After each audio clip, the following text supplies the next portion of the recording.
àwọn aláìṣẹ̀ tí wọ́n fi ìyà jẹ ní Ilé Ifẹ̀. Ìdí tí mo ṣe wá bí nìyẹn, nítorí ọmọ kan Yorùbá ni mí. Ṣé wá rí olè olójú dúdú, abinú dúdú, abi ọkàn dúdú, ọmọ àlè tí wọ́n fi jọba nílẹ̀ Yorùbá? Fún àǹfààní èyí tí ẹ bá mọ̀, fún àǹfààní èyí tí ẹ bá rí gbọ́, àti máa sọ tipẹ́tipẹ́ náà, ṣùgbọ́n a lot of people believe, a lot of people gbàgbọ́ wípé tó bá kó 70% ọba tó wà nílẹ̀ Yorùbá jáde nísìn, ọmọ àlè ni wọ́n ṣọmọ kan. Àwọn ọmọ àtọ̀húnrìnwá ọmọ àlè tí kò sí àdéhùn, tí kò ń ṣe àràbù, tí kò ń ṣe ọ̀rọ̀ fúlátà, kì í ṣe ọ̀rọ̀ blogger, confirm òun lélẹ́yìí. Ara wọn lolójú dúdú tí mo gbé wáyìí. Ṣé ọmọkùnrin tẹ́ ẹ wọ̀ lẹ́yìn mi kì í ṣe ọba lọ́dọ̀ ti tèmi, ṣùgbọ́n tí wọ́n bá máa prove ẹ̀ nílẹ̀ Yorùbá, sí tó bá ka wọ́n bá ilẹ̀ Yorùbá, ó máa ka olójú dúdú tẹ́ ẹ wò yìí. Orúkọ níro ní orúkì ní ìrònìyàn.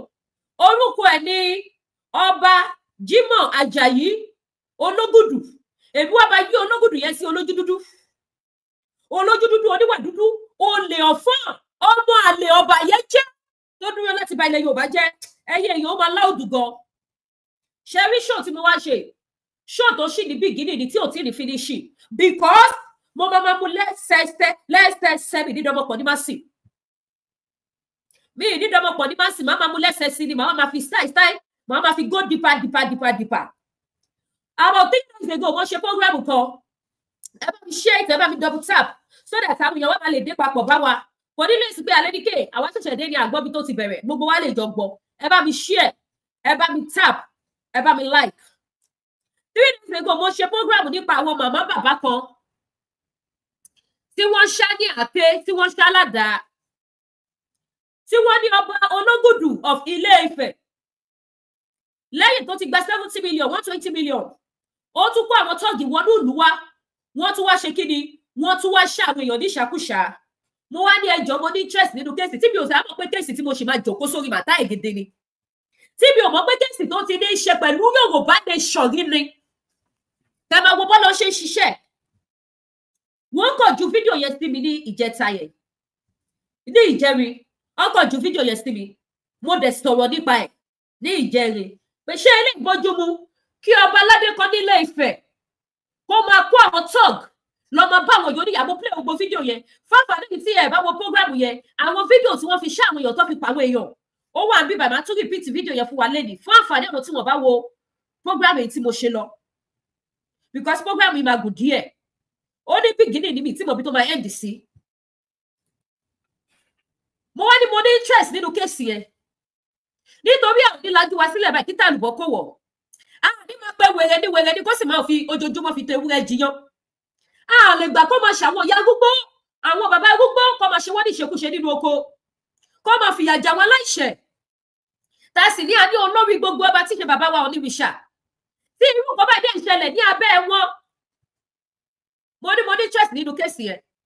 Àwọn tó bá mọ information lórí burúkú tó gbélé lọ́ba ìkọ́sẹ̀ ẹ̀dẹ̀ sí mi. Mi ò ní parọ́ fún yín, tẹ́ bá gbọ́ pé ilé kú.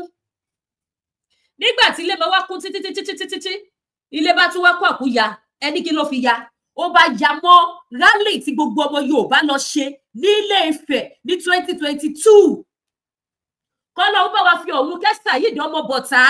Ẹni ọmọ Yorùbá, ẹ jí ẹ bá sùn. Kí Ọlọ́run bá wa ṣe kí ni mo pè, kó bá wa fi ọ̀run kẹ́ Sayidi ọmọ bọ̀tá.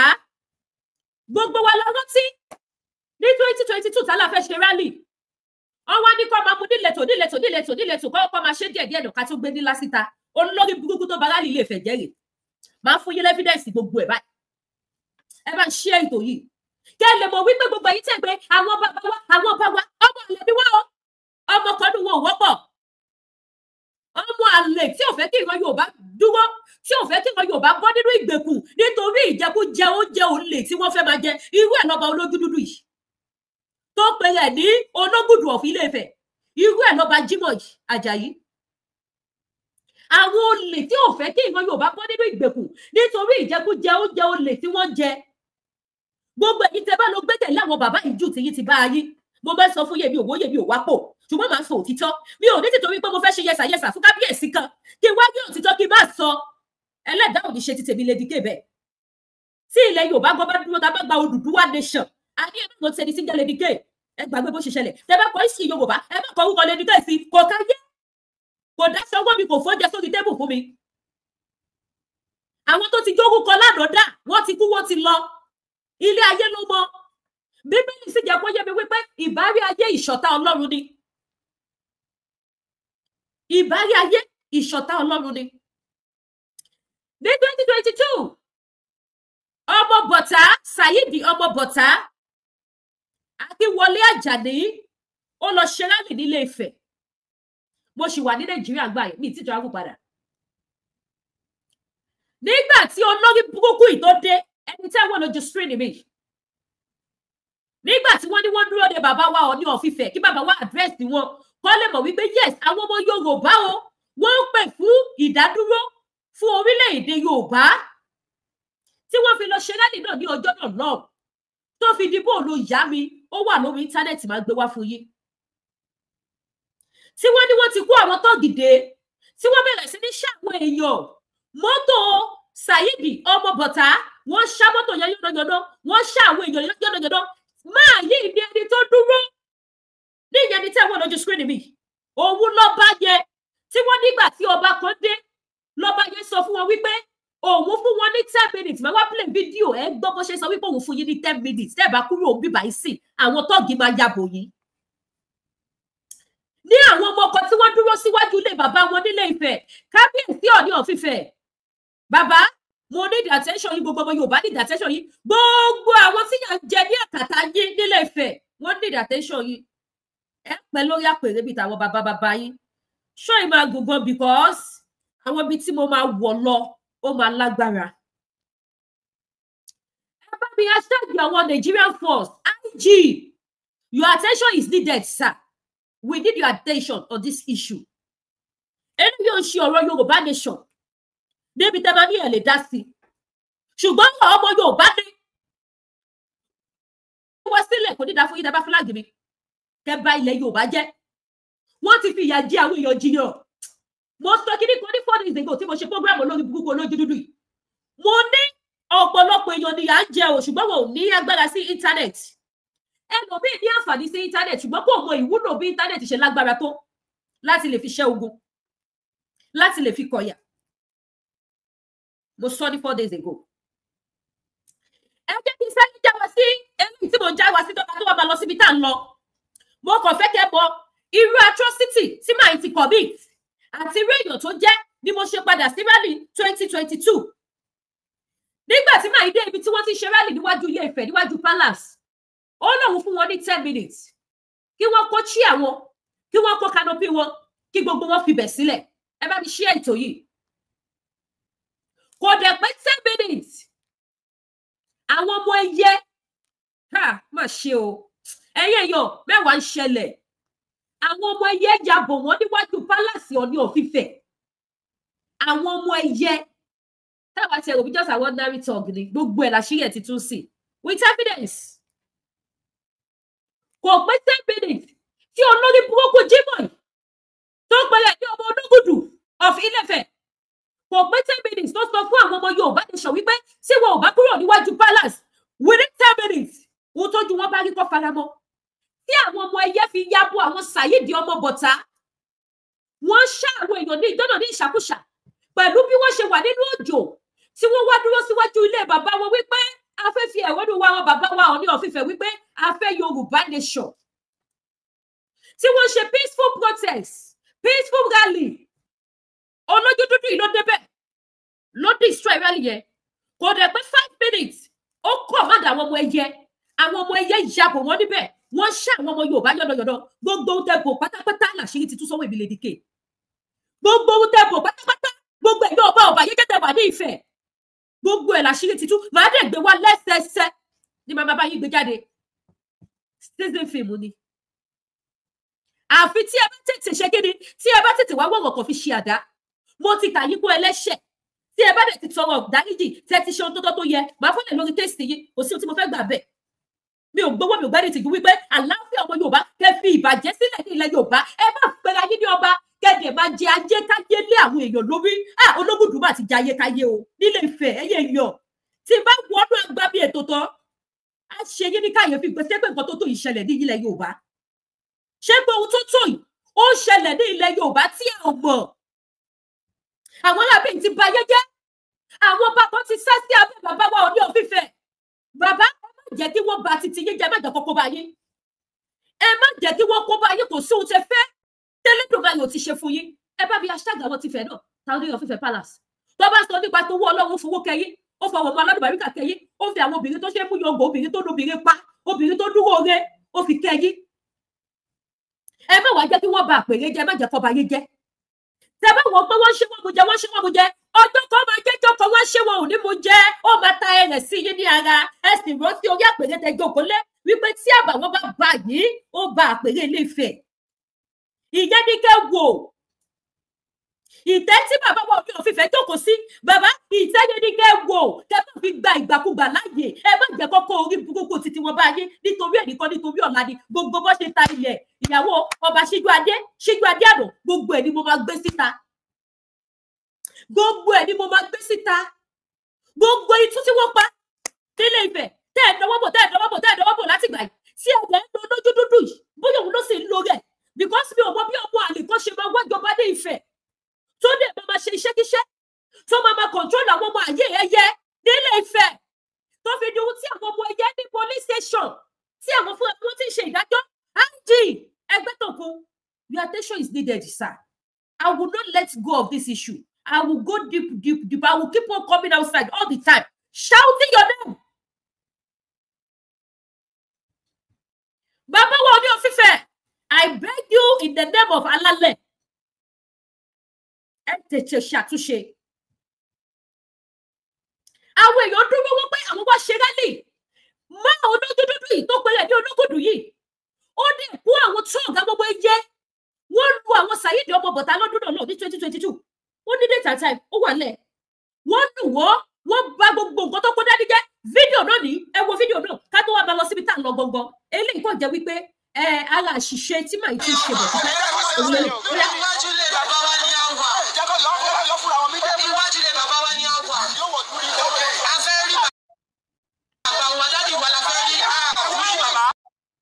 ẹ̀yin tí ẹ wò mí lórí Facebook YouTube ẹ bá mi share ètò yìí tí ó bá clear ẹ tètè kọ sí comment section tí ó bá clear ẹ jẹ́ kí comment yìí máa flow máa ọ̀hún lẹ̀ ń wò yìí wọ́n máa flag ìwà ìbí náà mọ̀ kò sí wàhálà máa ọ̀hún olójú dúdú tó pẹ̀rẹ̀ ní Ológùdù Jimoh Àjàyí Ológùdù tó lòun ọba ní Ifẹ̀ òun lẹ̀ ń wò lójú screen yìí òun lẹ̀ ń wo fídíò yìí tí ẹ bá gbọ́ fídíò yìí dáadáa nínú fídíò yìí ẹ gbọ́ tí gbogbo àwọn tó lọ ṣe rálì bẹ́ẹ̀ sọ wípé iwájú ilé bàbá wa la wà a ò bá tìjà wá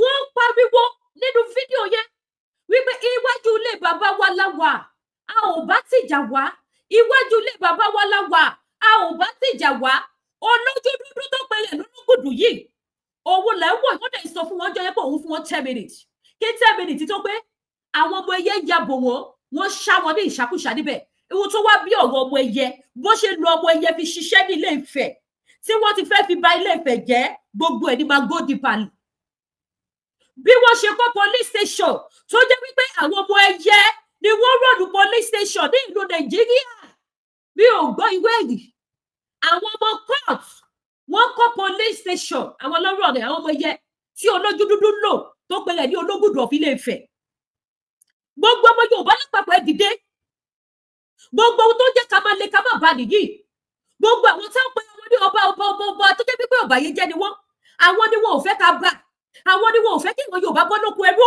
nítorí ayékáyé tí wọ́n jẹ ẹ̀yin náà ẹ wo ibi tí ìlú dé dúró kéèyàn pe rẹ̀ lórí adé kó wá máa ní àwọn ọmọ ẹyẹ ti gba Ilé Ifẹ̀ tán ẹ̀yin ọmọ Ifẹ̀ tẹ́ bá mọ̀ ìpè Lady K ń parọ́ ẹ pè wọlé ẹ wá kọ sí comment section tó bá jẹ́ irọ́ ni mo pa àwọn ọmọ ẹyẹ ò máa dà yín láàmú wọn ò máa ṣáyé pa nílé Ifẹ̀ tí wọ́n dẹ̀ fi ṣe òkú òru tí wọn ò lè pariwo síta nítorí wọn ò fẹ́ wàhálà kábíyèsí Ọọ̀ni of Ifẹ̀ wọn ò fẹ́ wàhálà àwọn ọmọ ẹyẹ wọn ò fẹ́ wàhálà ìjọba ìyà dẹ̀ ń jẹ àwọn èèyàn wọ́n fi owó ọlá wọn fi gbàyàn lójú nílé Ifẹ̀ wọ́n ṣe ohun tí kò tọ́ tí kò yẹ ní Ilé Ifẹ̀ ọba náà lẹ́ ń wò yí o òun ló padà lọ pé àwọn ọmọ iye wá tó wá darálì 2022 yẹn wú tí wọ́n ṣá àwọn ọmọ Yorùbá ní ìṣàkúṣà Saheed ọmọ bọ̀tà kọ́ ló ń fọ̀hún kẹ ìjọ kejì bíjọ kẹta ló tó lọ gbé mọ́tò ẹ̀ kúrò bẹ́ẹ̀ ẹ jẹ́ a máa gbọ́ rálì lọ káwa máa padà bọ̀ wá sí ibi tá à ń lọ gangan káwa tẹ̀síwájú.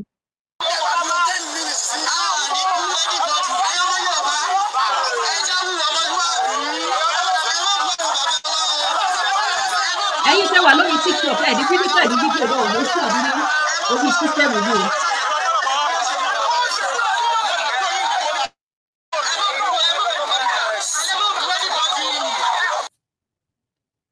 ṣé ti rí báyìí sí mo rí kọ́mẹ̀ntì èèyàn kan bí báyìí only you never know go and do your findings wọ́n ti gbowó lọ́wọ́ olóṣèlú sef defamation ó ti di wóró lórí irọ́ yẹn náà nice comment yẹn make sense ó make sense ẹni tó kọ comment yẹn rí sọ wọ́n ti gbowó lọ́wọ́ olóṣèlú so ó ti di dandan kó máa jayé táyé ẹni tó bá wá wò kó wá lajú ẹ̀ sílẹ̀ kí tàdùbọ̀ kò wọ̀ wọ́n ní ẹnu ẹni lèèyàn fi kọ méje ẹ pariwo wọn síta ẹ sọ wọn lẹ́nu ẹ kélé wọn lórí ẹ jẹ́ kí gbogbo ayé mọ orí èèyàn tó jẹ́ ẹ rí pé owó ò lè ṣe àwọn nǹkan kan wà tó jẹ́ wípé tí ó bá dé ìkóríta kan owó ò ní ṣe nítorí ẹni tó fẹ́ fowó gọ̀ọ̀rà lọ́wọ́ ẹ̀ tó bá jẹ́ni tó ní làákàyè á máa wò wípé òun ò ní bọjọ́ ọ̀la òun jẹ́ òun ò ní bá àkọsílẹ̀ rere tó yẹ kóun fílẹ̀ fún àwọn ọmọ òun ò ní bàjẹ́ so comment yẹn ẹni tó kọ́ rí sọ now ẹ jẹ́ ká tẹ̀síwájú ẹ ti rí fídíò tí mo fi wọ̀nyí ẹ ti rí olójú dúdú tó pẹ̀rẹ̀ ní ológùdù ẹ ti rí tó pa nínú fídíò yẹn ẹ ti rí bó ṣe náà fún wọn ní 10 minutes kí gbogbo wọn kúrò bẹ́ẹ̀ but 10 minutes ò pé tí wọ́n fi wá ṣá wọn ládàá that same olójú dúdú mo wà lórí program that same olójú dúdú kan náà òun ló wá ṣe gúdúgúdú méje yàyà mẹ́fà ní Ilé Ifẹ̀ lọ́wọ́lọ́wọ́ báyìí bá ṣe ń sọ̀rọ̀ yìí òun ló ṣe gúdúgúdú méje yàyà mẹ́fà ní Ilé Ifẹ̀ ní ọwọ́lọ́wọ́ báyìí bí a ṣe ń sọ̀rọ̀ òun ló sọ̀rọ̀ ní ẹ̀rù jẹjẹ kí ló ṣe kíní yìí òun ló sọ̀rọ̀ ní ẹ̀rù jẹjẹ sí Ilé Ifẹ̀ lọ́wọ́lọ́wọ́ bá ṣe ń sọ̀rọ̀ yìí níbi kó gba ilẹ̀ onílẹ̀ this man ẹ máa bá behind ẹ̀ ṣe ní gbogbo àwọn ilẹ̀ tí wọ́n ti tà ní Ilé Ifẹ̀ àti tó jẹ́ ti màmá wa ìyàwó bàbá wa Síjú Adé kọ́ lọ bá wọn fọwọ́kẹ́ bàbá tí wọ́n gba tí màá ta ilẹ̀ màmá yẹn 250 acre gbogbo ẹ̀ la máa débẹ̀ lẹ́sẹsẹ gbogbo ẹ̀ la máa ṣe kíni la máa débẹ̀ ní ẹsẹsẹ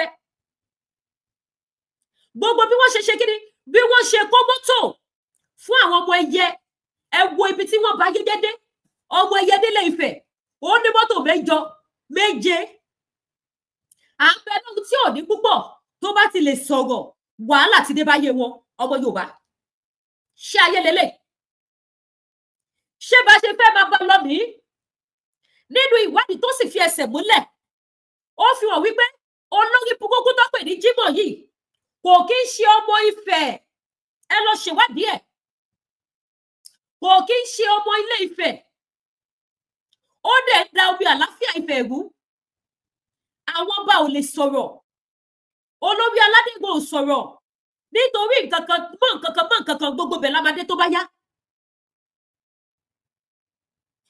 Jímọ̀ tẹ́ ń wò yìí ọmọ àtọ̀wúrìnwá ni sí Ilé Ifẹ̀ bàbá ẹ̀ ló wá sí Ilé Ifẹ̀ tó wá ṣe alágbàro gẹ́gẹ́ bí wọ́n ṣe sọ̀tọ̀ yẹn fún mi bàbá ẹ̀ wá ṣe alágbàro nílé Ifẹ̀ ni Ifẹ̀ ni bàbá ẹ̀ bí bàbá tiẹ̀ sí ló wá bí òun náà síbẹ̀ ló fi wá dẹni tó ní àǹfààní àti jẹ ọba àfi ẹni tó bá fẹ́ ṣe àbòsí nìkan ló kù tí ẹ bá wo lóòkù ẹ̀ tó tọ́ ẹ ti mọ̀ pé kì í ṣe ọmọ Yorùbá ó dẹ̀ ń jayé lé ọmọ Yorùbá lórí ó bà Ilé Ifẹ̀ jẹ́ ó ń dà wọ́n láàmú ní Ilé Ifẹ̀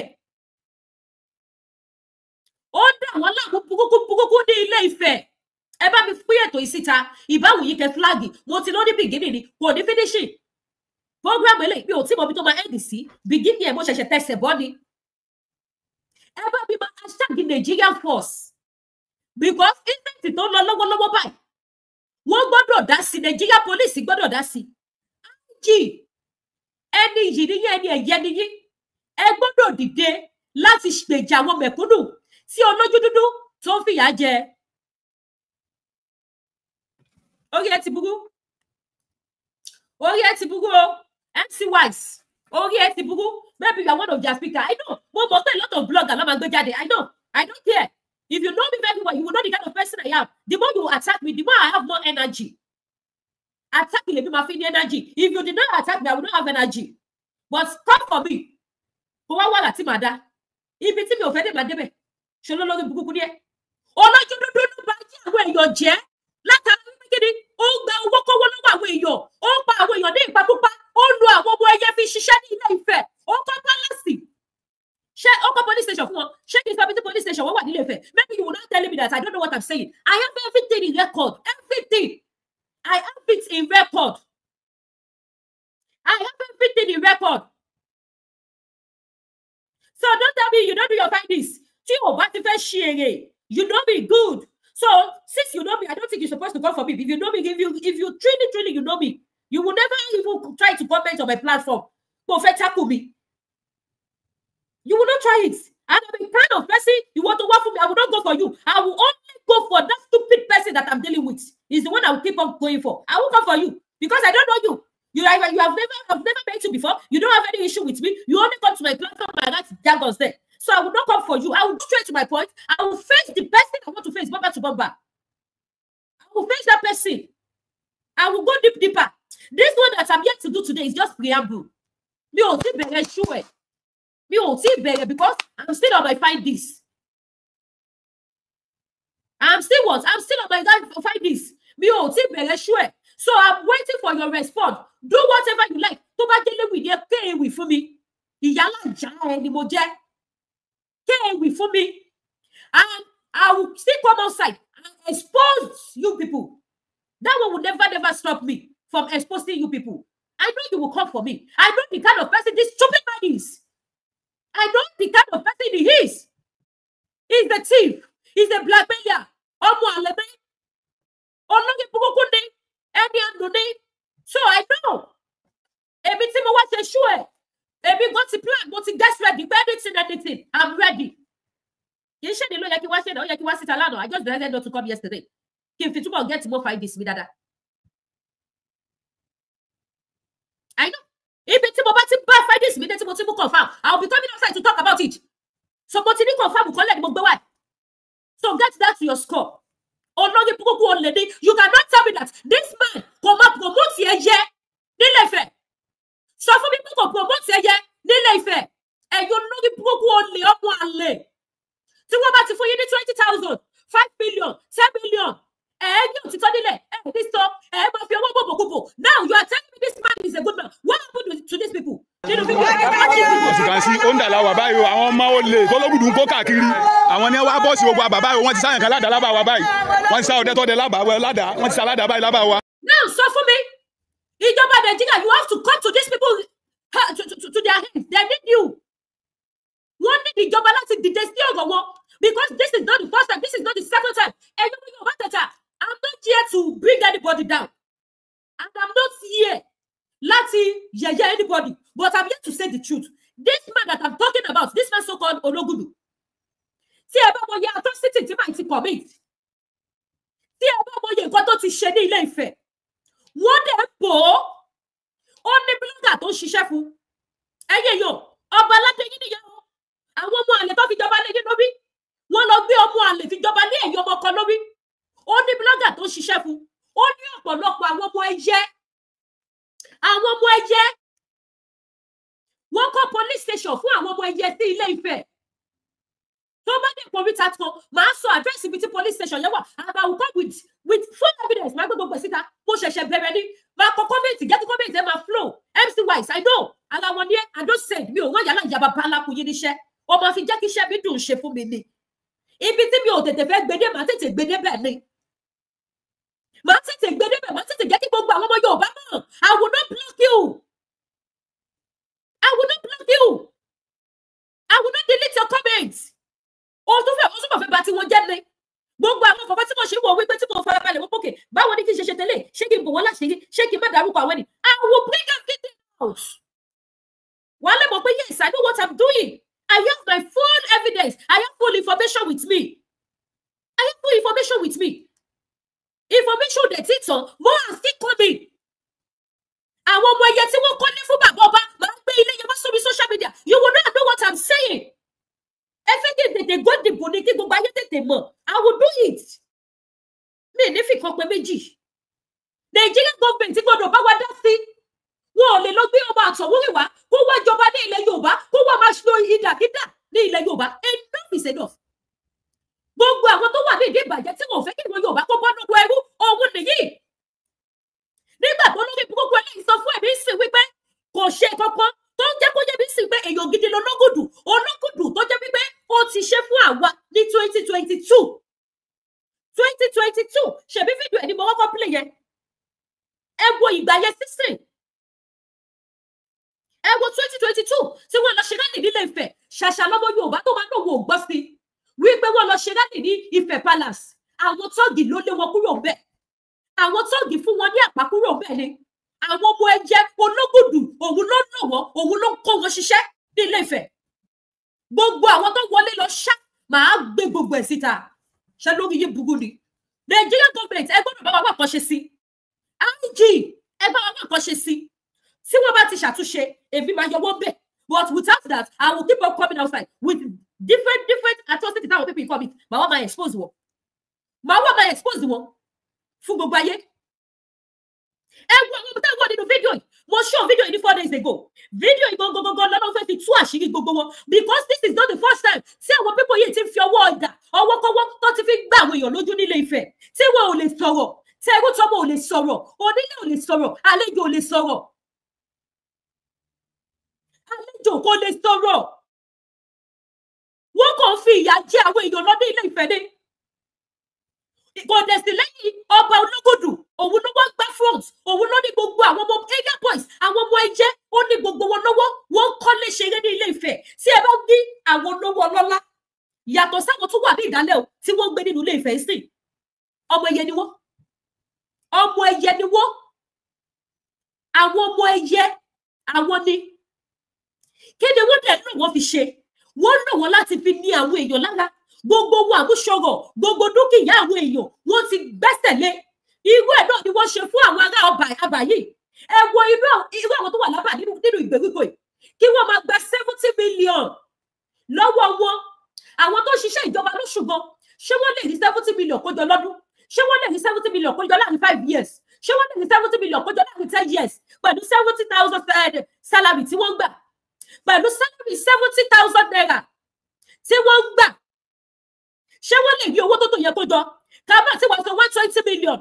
bí ológùdù bó ṣe gbà lọ́wọ́ wọn nìyẹn tí wọ́n bá ti wákọ̀ láti sanwó àwọn ọmọ ẹ̀yà lọ ṣá wọn mọ́lé àwọn ọmọ ẹ̀yà lù wọ́n lé wọn lóko wọ́n gba ilẹ̀ wọn iṣẹ́ burúkú tí wọ́n ṣe nìyẹn iṣẹ́ burúkú tí kábíyèsí tó ń ṣe nìyẹn IG adídìyàbù yìí ẹ bá wa gba àwọn èèyàn kúrò nínú ìgbèkùn bàbá wa Ọọ̀ni of Ifẹ̀ ẹ má kàn jòkó síbẹ̀ kò sí tó bá ń fàdọ̀ fàbọ̀ tó bá ń kọ̀ntínú báyìí ó máa kọ bàbá wa Ọọ̀ni of Ifẹ̀ tó bá ń kọ̀ntínú báyìí tí wọ́n kọ̀ntínú láti máa fi ìyà jẹ àwọn èèyàn nìṣó ó máa kọ Ọọ̀ni of Ifẹ̀ because kò sí bó ṣe máa porí ajá tí wọn ò ní porí ìkòkò tó fi sèé wọ́n á ní ṣèbí olórí gbogbo ọba pátápátá ó wà ní ìlú tí ìbọn yìí ti ṣẹlẹ̀ kí ló lórí gbogbo ọba ń wò tí àwọn ọba kẹlẹjẹ àwọn ọba olóòórùn àwọn ọba ẹlẹ́bí àwọn ọba ọmọ àlè ọmọ àtòkò wà balẹ̀ jẹ́ tí wọ́n fi ń wo irú wà báyìí níbi tó dídì Ọọ̀ni of Ifẹ̀ wà níbi tí Ọọ̀ni of Ifẹ̀ wà ṣé ìdùnnú bàbá wa Ọọ̀ni of Ifẹ̀ ni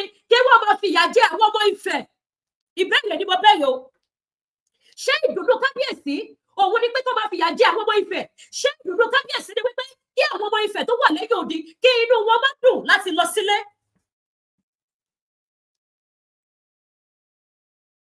ṣé ìdùnnú wọn ni gómìnà lọ sílé ẹni tó lọ sílé tí wọ́n ṣá ní ìṣàkóṣà tó lọ láti ìlú Amẹ́ríkà tó bá dé ìkóríta kan màá wá ṣe ṣòro mi títí ẹ̀ náà látara wípé ó dúró gẹ́gẹ́ bí ọmọ ọkọ Ilé Ifẹ̀ tó sì ń sọ òtítọ́ ìlú Amẹ́ríkà ní báyẹn wọ́ o èèyàn tó lórúkọ ni o bóyá tí bá ti wá gbé ìyẹn náà wá tí mo dárúkọ wọn tí mo sọ gbogbo ẹ wá sọ fún mi pé wọ́n ni mò ń pa ẹ lè mọ̀ pé mo ní lọ́wọ́ tó pọ̀ mo kàn ń yin jẹ lórí mo kàn ń mu jẹ́ẹ̀dẹ̀dẹ̀ mo ń mu fún yín ni tí bá máa bẹ̀rẹ̀ sí ní mo ní 1 by 1 ó máa bá àdìgàn ìwọ tó fẹ́ gbèjà olójú dúdú wàá ríṣẹ́ ṣe táyà wàá pawó monetization bọ̀ because mi ò ní back down àfi tí bá padà gbọ́ wípé changes ti wà ni mo máa back down nígbà tí èèyàn dìde láti lọ Amẹ́ríkà tó lọ sílé Ifẹ̀ dídé ọmọ olódúdú ó kó àwọn ọmọ ìyàwó dẹ̀ lọ ṣá máa yẹn dẹni tó ṣe bàbá sílé Ifẹ̀ sí ọmọ bíbí Ilé Ifẹ̀ ni ó tó lórúkọ tó nífọ̀ tó lè kánná ẹni tó kó ewì fún ọba Síjú-Adé àná kẹ́ni mọ́ pé gbogbo tí mo sọ eléwì ọba Síjú-Adé àná where is it today ibo lọ́gbọ̀ àǹsì ṣe bá Amẹ́ríkà lọ wà kí ló ṣẹlẹ̀ ilé tó lọ last kí ló ṣẹlẹ̀ sí wọn gbogbo ẹni bàbá yín tú síta ilẹ̀ ìyàwó bàbá kí ló ṣẹlẹ̀ sí ilẹ̀ ìyàwó bàbá ọba Síjú-Adé tí wọ́n tà ní 370 million ṣáwọn ọlọ́dún talẹ̀ wọn ó máa lọ́ọ̀gì gan ohun tí mo wá ṣe léde ni wípé gbogbo ọmọ Yorùbá mo fẹ́ kí ẹ máa mọ ohun tó ń lọ ohun tó ń ṣẹlẹ̀ kí ìjọba dẹ̀ bá wa dá sí ìyà ò gbọ́dọ̀ jẹ àwọn èèyàn yìí gbé because kíní yóò tí ì die down ẹ gbọ́ kíní yìí kò tí ì die down ọmọ àlè tó jọba ní Ifẹ̀ ó sì ń dín mọ̀wúgú mọ́ àwọn èèyàn wọ̀nyí ó sì ń dún mọ̀wúgú mọ́ àwọn èèyàn wọ̀nyí ẹ jẹ́ kí n tún play fídíò ìtẹ́túgbọ́. ó ní bá wà nulẹ̀ ẹ rí bó bá jáde nísìn wọn sáládà wọn sẹ́ ń gbé lọ sọ síta báyìí ni àwọn ọmọ ológun náà sáládà láàárọ̀ yìí nísinsìnyí àwọn ọmọ ológun náà sáládà àwọn náà sáládà àwọn ọmọ ológun náà sáládà gbogbo àbá wọn sì sábàláìsì wọn sáládà àwọn tá sáládà rẹ ojú àdá ni wò lọ́wọ́ rẹ yìí o ojú àdá tí wọ́n sá ní báyìí o wọ́n fẹ́ pa ni o wọ́n fẹ́ pa ni aṣọ rẹ rè o àtẹ. ẹ̀ṣẹ̀ wo ni wọ́n ṣe Ológùdù tó fi kó àwọn ọmọ ẹyẹ lọ ṣá wọn ládàá ẹ̀ṣẹ̀ wo ni wọ́n ṣẹ̀ sísà mi Ọlámọrẹ́níkejì ẹ má má dá yẹn lóhùn ẹ má má dá lóhùn bóyá òun lọ́kọ́ fẹ́ gbé sórí yẹn síta tẹ́lẹ̀ wá pé mo gbé síta wá kalára má dẹ̀ block ẹ̀ sí with your last comment I'm going to block you that I will tell you the full details about the film ṣẹgbọ́ṣẹ́ àwọn ọmọ ẹyẹ ń pa àwọn ọmọ Yorùbá àwọn ọmọ ẹyẹ ń ṣá àwọn ọmọ Yorùbá ọba aládé tí ẹ máa dé wájú ẹ máa ṣe kábíyèsí fún ó lo àwọn ọmọ ẹyẹ láti fi terrorize àwọn èèyàn nílùú láti fi gba ogún ológun láti fi ṣá àwọn èèyàn ní ṣàkúṣà àwọn ọba àbí wà nínú ìlú yẹn nílé Ifẹ̀ tó jẹ́ wípé wọn ò gbọdọ̀ dún péké wípé wọ́n sì ń jọba wọn kì í ṣẹgbẹ́ ọba olójú dúdú wọn kì í ṣẹgbẹ́ níbi kí èèyàn jẹ ọba wọn ò kì í ṣẹgbẹ́ ṣùgbọ́n lọ́jọ́ tòní látara agbára tí ọba yìí lò àti àwọn tí wọ́n jẹ́ alátìlẹ́yìn fún àwọn ọba tí wọ́n sínú ẹ̀gbọ́n ò lè sọ̀rọ̀ alátìlẹ́yìn fún tó bá tó stage kan máa gbé gbogbo ẹ̀ síta wọn ò lè sọ̀rọ̀ ọmọ Yorùbá mẹ́wàá ṣẹlẹ̀ ní Ilé Ifẹ̀ kéèyàn kó wá wò sùsù kó wá ní pẹ̀lú kọtagí pẹ̀lú fídíò ilé ìtàwọ̀ yìí kó wá máa sọ fún ẹ̀mí àti yín wípé fíìmù ni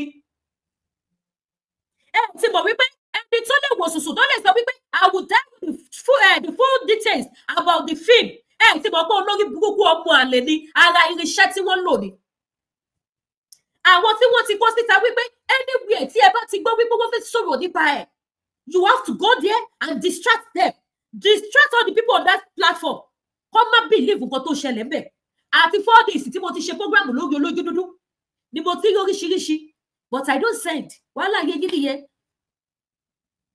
ni wọ́n ti wò pé Lady K ò gbọ́dọ̀ sọ̀rọ̀ mọ́ lórí incident and I will talk I still have a lot to talk because God have already exposed you people to me and that is what I like most gbogbo mi kò last card owó jẹ mi mo lè fi ṣerú program báyìí nítorí pé kí ni live àwọn èèyàn jẹ mí ní ogún ju kí ló dálẹ̀ lọ.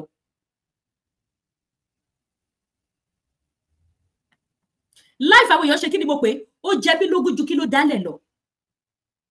Nígbà tá a wo fídíò tí àwọn èèyàn dẹ̀ ń pariwo kábíyèsí báyìí ni o ọba báyìí ló ṣe nǹkan báyìí fún wa o ọba báyìí ló ṣá wa o tí olórí burúkú ọmọ àlè tó máa rí ìdààmú àti ìjìyà nílùú Nàìjíríà tó dẹ̀ lè máa sọ wípé fíìmù ló ń ṣe ti mọ̀ wípé ara àwọn ọmọ ẹyẹ tó ń lò ní ti mọ̀ wípé ara àwọn tó ń ṣiṣẹ́ burúkú ni odidi ọba aládé kó máa kó political talk kó máa kó wọn kiri kó máa kó àwọn ọmọ court kó máa kó wọn kiri kó kó máa sponsor àwọn ọmọ court kó kọ́ police station fún àwọn ọmọ court. Ọmọ Yorùbá ẹ já gbọ́ fídíò ìsìn o, fídíò tó ní fíìmù lọ heart ẹ já gbọ́. àwọn oníṣẹ́ ìlànà bọ̀dá. àwọn ọmọ jimá galanta ló sábì ládàá o. ọmọ jimá galanta tán pẹ̀lú ológun tí wọ́n wá jáde lábà wa lọ́dọọdún tí wọ́n wá jí owó wa. Bó ṣe kó àwọn ọmọ tọ́ọ̀g lọ attack ibi tó ti ṣe rally Yorùbá nation níwájú Ifẹ̀ Palace tí wọ́n ṣá àwọn tó ṣe rally tí wọ́n ṣá wọn ní ìṣàkúṣà the same thing náà lẹ́rìí yo. Kí wèrè kó wá máa sọ fún èmi sí pé fíìmù ni. Ṣe rí pé wọ́n ti balẹ̀ Yorùbá jẹ́ tó. Ṣe rí pé ilẹ̀ Yorùbá ti wà nínú ewu. Kì í ṣe Fúlàní nìkan ló fìyà jẹ wá. Kì í ṣe ìjọba ní ìṣòro wa. Àwa ara wa gangan ní ìṣòro wa. Àwa ara wa gangan tó jẹ́ pé ohun tá fẹ́ jẹ ò jẹ́ ká gbọ́. Ohun tá fẹ́ jẹ kò jẹ́ ká láàánú ọmọ làkejì. Ohun tá fẹ́ jẹ tí ń jẹ́ ká kọ̀ntínú láti máa ba ayé jẹ́. Àwọn wo ọ̀run sùsùsùsù bí ẹni tí ò ní kú mọ́ tó bá jí sáyé. Ṣe rí pàwọn gangan ní ìṣòro ayé ara wa báyìí.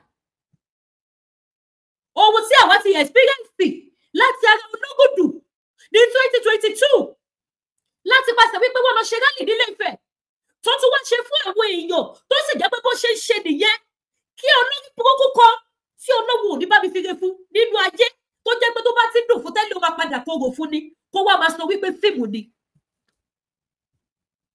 Ṣé àwọn tó lọ ṣe rálì tí wọ́n ṣálàdà tí gbogbo wa fi ojú wa àti etí wa ń gbọ́ bí Ológùdù ṣe sọ fún wọn wípé òun fún yín ní 10 minutes bíbá ohun tó ju yín bá ti ní kẹ faramọ́ tó sì jẹ́ pé gẹ́gẹ́ tó lọ bẹ́ẹ̀ 10 minutes yóò pé kò pé 5 minutes àwọn ọmọ ayẹyẹ wọ́n ya bò wọ́n bẹ̀ wọ́n dẹ̀ ṣá wọn ní ṣàkúṣà tí a ti witness yẹn fún ara wa ní ilẹ̀ Yorùbá tí a tún wá rí ìmíì kọ́ wá máa ní dírámà ni ṣé dírámà náà ní ti 2022 yẹn ṣé fíìmù lọ́lọ́gùdù ṣe ẹ̀tọ́ wo lọ́lọ́gùdù ní ọmọ Yorùbá dàda ẹ jẹ́ ẹ bá sọ ẹ̀tọ́ wo lọ́ba Ológùdù ní láti pàṣẹ níwájú ilé Ifẹ̀ níwájú Ifẹ̀ Palace wípé kí wọ́n kúrò níbẹ̀ tí ò bá ṣe wípé ìkọ̀kọ̀ wà bẹ́ẹ̀.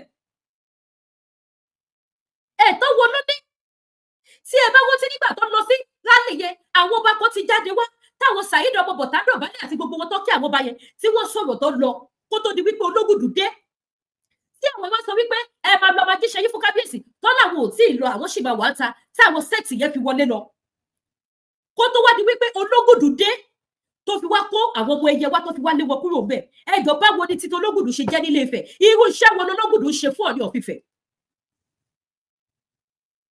irú iṣẹ́ wo ni Ológùdù ṣe fún Ọọ̀ni of Ifẹ̀ mo wà lórí program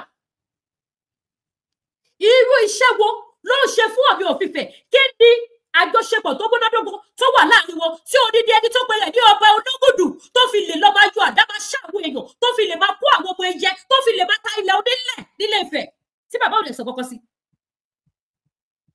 Bàbá abẹ̀yìn ni ẹ bá wa wá nǹkan ṣe sí gbogbo àwọn tí wọ́n ṣá ní àdá yìí gbogbo àwọn tí Ológùdù ń fìyà jẹ nílé Ifẹ̀ gbogbo àwọn tó Ológùdù ń gba ilẹ̀ wọn wọ́n fẹ́ justice ọ̀gá ọlọ́pàá kọ́ bá wa dìde sí IG Ẹgbẹ́tọ̀kun àmìdí ẹ bá wa dìde sọ̀rọ̀ yìí ẹjọ́ ọmọ Yorùbá tata petition ti pe petition ránṣẹ́ kò sí tó work.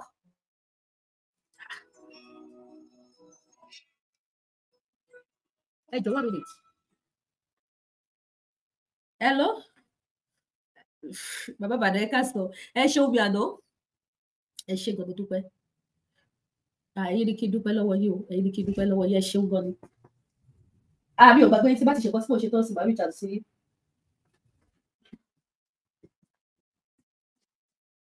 Ọkọ mi ẹ káàsán. Okay, ẹ wọ́n tó bó wà lórí live show ẹ jẹ́ kí off camera káwọ́ no it's okay ẹ má worry ọjà lẹ́wàrà so ẹ kàn jẹ́ kí off camera ni màá dẹ̀ mú tu mic mi eléyìí tiẹ̀.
ẹ jọ̀ọ́ má bínú o, ẹ má bínú, a gbọ́dọ̀ tajà, ìyẹn ṣe kókó, ẹ má bínú, yẹ sáré send the mail mi sí wọn, wọ́n fi ṣòwò.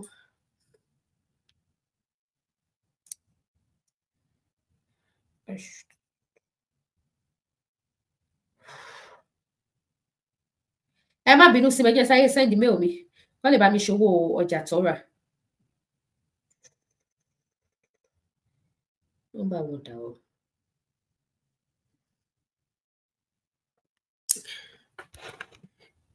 Ẹ jọ̀ọ́ má bínú torí Ọlọ́run, just a minute. Nọ́mbà wọn dà báyìí. Wọ́n lè bá mi send ẹ̀.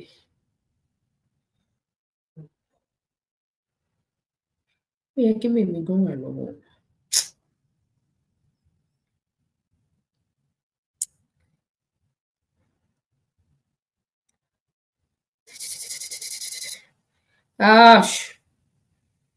Lẹ́yìn tí mo wá nọ́mbà wọn tì báyìí.